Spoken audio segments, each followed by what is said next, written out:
colocar huevo.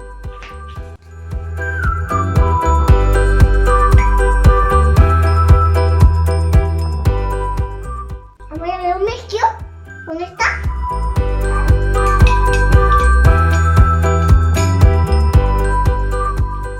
Lo podemos colocar en la leche aquí, mami.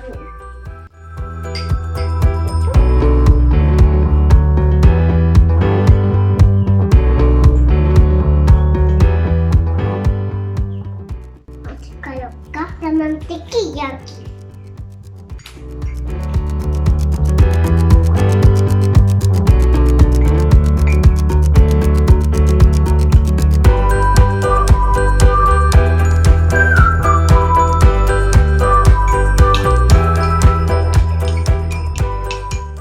Ahora vamos a colocar azúcar.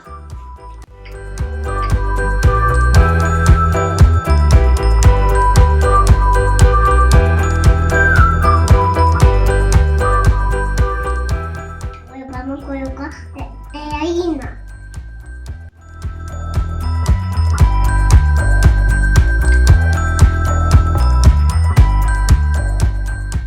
Ahora vamos a colocar el cacao.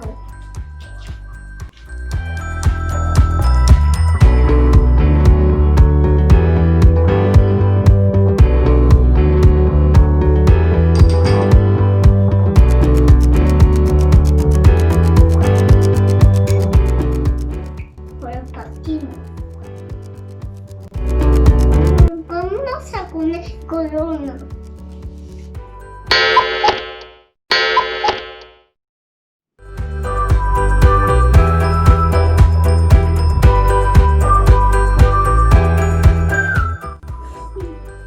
Pues muy bien. Vamos a colocar chipitas aquí.